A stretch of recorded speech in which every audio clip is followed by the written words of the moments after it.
Every soul on this earth has the right to live, says Jonah Lax, a survivor of Auschwitz, now 94. About 50 survivors of the Nazi death camp at Auschwitz-Birkenau will return to the site to remember its liberation on the 27th of January 1945. They will be joined by heads of state including King Charles, Emmanuel Macron, and German President Frank-Walter Steinmeier. But it will be the survivors, most in their late 80s and 90s, whose voices will be heard during the commemorations. Their message is to tell the world what happened here and ensure that it never happens again.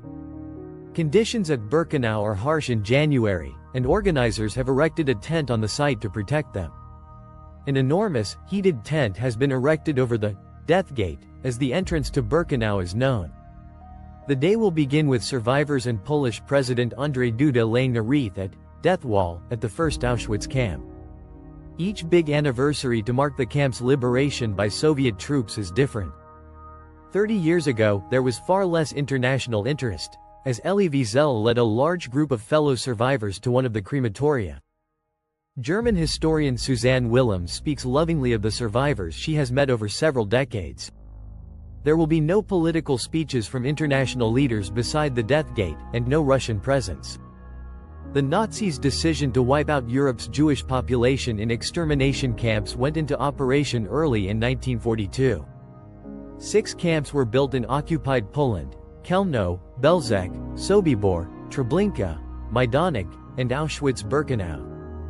Treblinka was far smaller than Auschwitz, yet 850,000 Jews were murdered there in a far shorter period. Heinrich Himmler and Camp Commandant Rudolf Haas oversaw the expansion of the Auschwitz complex. By the end of 1942, there were 4 separate gas chambers and crematoria. The first mass deportations of Jews to Birkenau came from Slovakia and France in March 1942.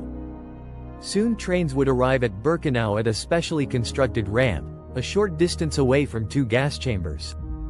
Almost 1 million European Jews were murdered here from 1941 to 1945. The ruins of the sprawling Birkenau site stretch far into the distance.